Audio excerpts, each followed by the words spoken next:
بسم اللہ الرحمن الرحیم نحمدہ ونصلی ونسلم علی رسول الکریم اما بعد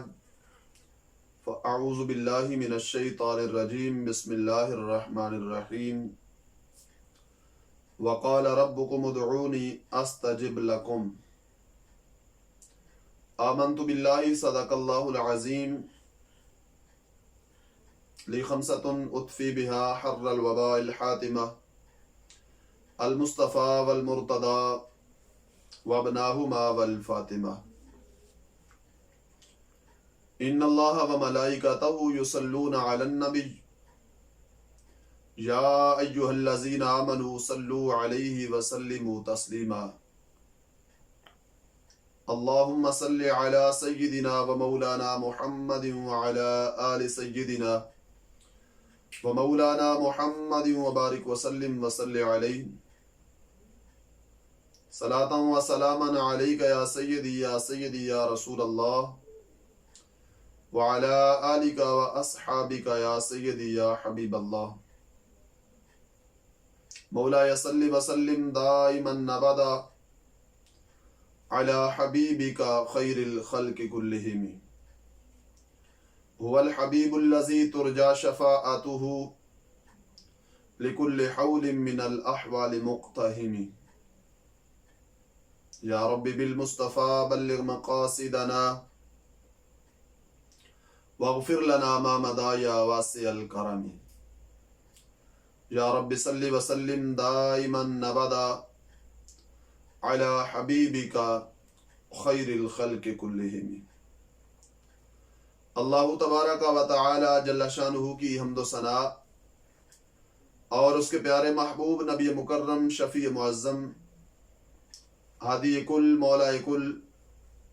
محسن انسانیت تاجدار ختم نبوت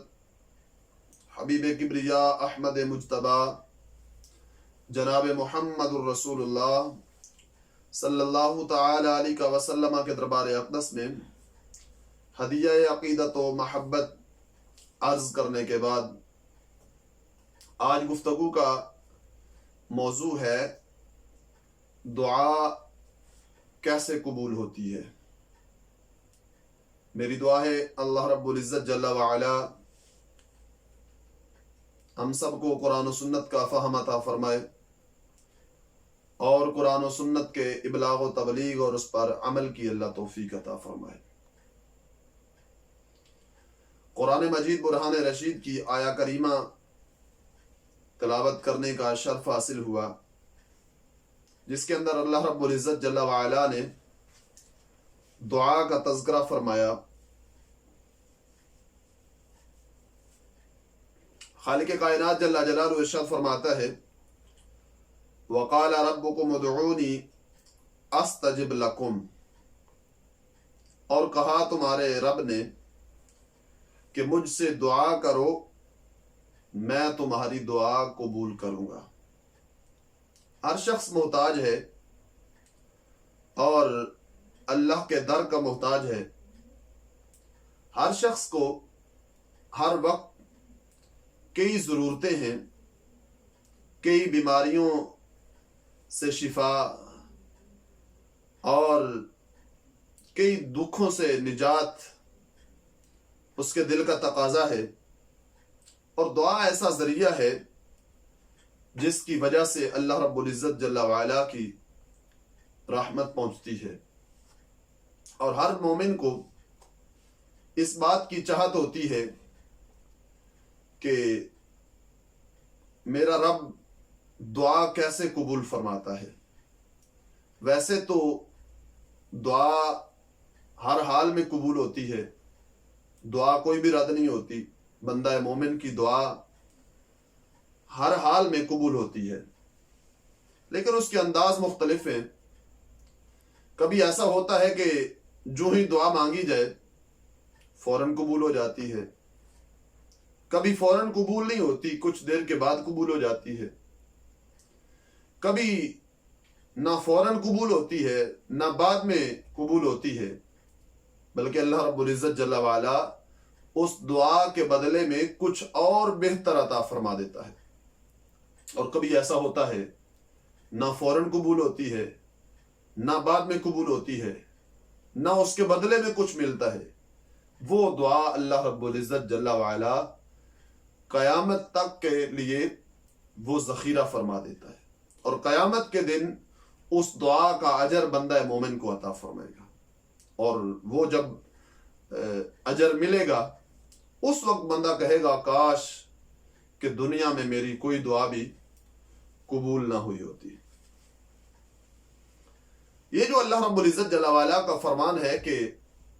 کہا تمہارے رب نے کہ مانگو مجھ سے، دعا کرو مجھ سے، میں تمہاری دعا کو قبول فرماؤں گا، یہ بھی اس امت محمدیہ صلی اللہ علیہ وسلم کی خاصیت ہے۔ سرکار دو عالم صلی اللہ علیہ وسلم کے توسل سے اس امت کو یہ شرف بخشا اللہ رب العزت نے کہ اس امت کے ہر فرد کو یہ فرما دیا کہ اے میرے بندے، تو مانگ مجھ سے، تو جب بھی مانگے گا، جب بھی مجھے پکارے گا، جس حال میں پکارے گا، میں تمہاری پکار کو سنوں گا۔ حضرت کعب احبار رضی اللہ تعالی عنہ کہتے ہیں کہ پہلے یہ منصب پہلے کسی امتی کو نہیں ملا، چونکہ آپ ماہر ہیں پہلی آسمانی کتابوں کے، آپ فرماتے ہیں میں نے پہلی آسمانی کتابیں پڑھی ہیں، ایسا حکم کسی کتاب میں نہیں آیا، بلکہ پہلے غلاموں نے، پہلے امتیوں نے جب بھی مانگنا ہوتا، جب بھی ان کو کوئی حاجت ہوتی، جب بھی ان کو کوئی چاہت ہوتی، دعا کرنی ہوتی، تو ان کے لیے حکم تھا کہ وہ اللہ کے نبی علیہ السلام کے پاس جاتے تھے، اور اللہ کے نبی کو یہ اللہ کی طرف سے اذن تھا کہ وہ مانگ سکتے تھے، ان کے لیے حکم تھا، ہر بندے کے لیے حکم نہیں تھا۔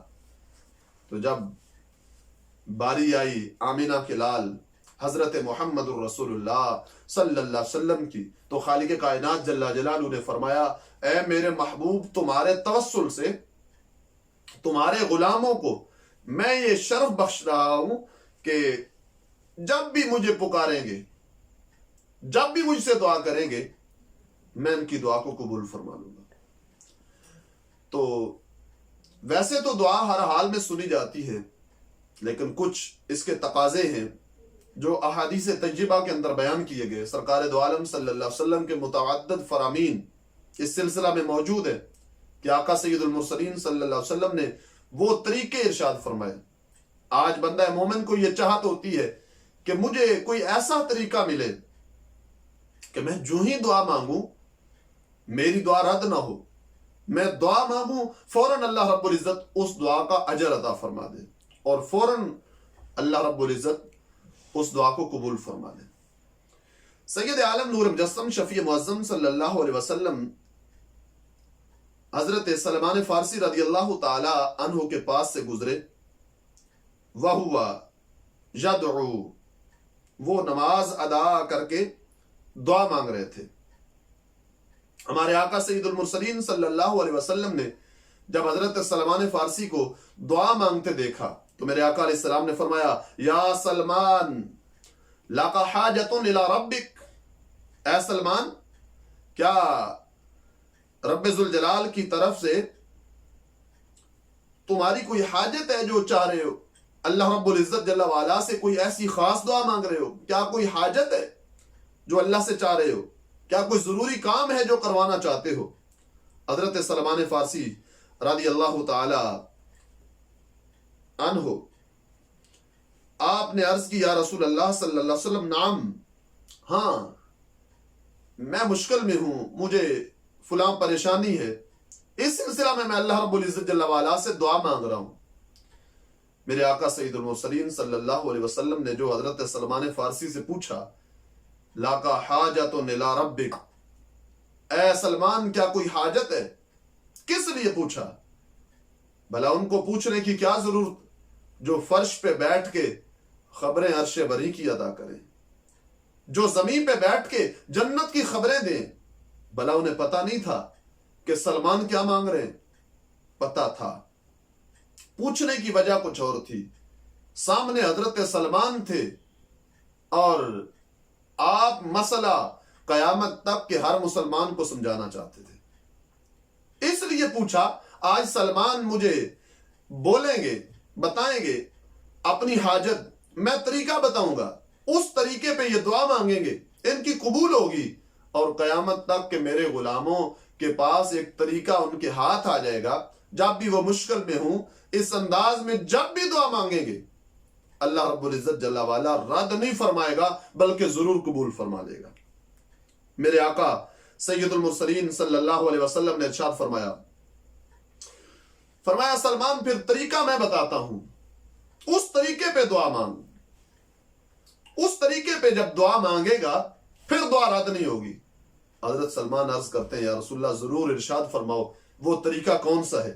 میرے آقا علیہ السلام نے فرمایا فقدم بین یدی دعائک ثناء علی ربک،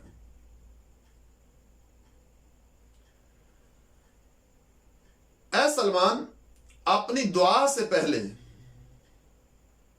اپنے رب کی ثنا کرو، فقدم بین یدی دعائک ثناء الی ربک، اپنے رب کی ثنا کرو، تم چاہتے ہو کہ تمہاری حاجت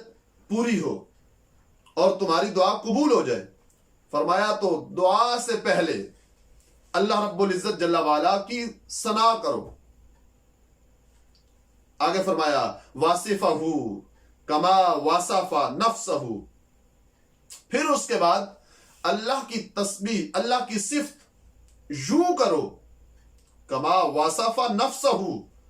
جیسا کہ اس نے اپنی صفت خود بیان کی ہے، ایسی صفت اللہ کی کرو۔ ثم تیسرے نمبر پر وتسبیحہ وسبحہ تسبیحا وتحمیدا وتحلیلا، پھر اللہ رب العزت جل وعلا کی تسبیح کرو، تحمید کرو، تحلیل کرو۔ یہ تین چیزیں بیان کر دیں۔ میرے آقا علیہ السلام نے فرمایا دعا سے پہلے اللہ کی ثنا کرو، اور ایسی ثنا جیسی اللہ نے خود اپنی کی ہے، اور آگے دوسرے نمبر پر واصفہ کما واصف نفسہ، اللہ کی صفت ایسے بیان کرو جیسے کہ اللہ نے خود اپنی صفت بیان کی ہے۔ تیسرے نمبر پہ آقا علیہ السلام نے فرمایا تسبیح کرو، تحمید کرو، تحلیل کرو۔ تو حضرت سلمان عرض کرتے ہیں یا رسول اللہ صلی اللہ علیہ وسلم کیف اقدم ثناءہ، یا رسول اللہ صلی اللہ علیہ وسلم میں رب کی ثنا پہلے کیسے کروں؟ جو آپ شرط لگا رہے ہیں کہ ایسی ثنا کرنی ہے جیسی اللہ نے خود بیان کی ہے، تو میں وہ کس انداز میں ثنا کروں؟ آپ وہ ثنا بھی بتا دیں۔ میرے آقا علیہ السلام نے فرمایا تقرأ فاتحۃ الکتاب ثلاثا، 3 بار سورہ فاتحہ پڑھ لو،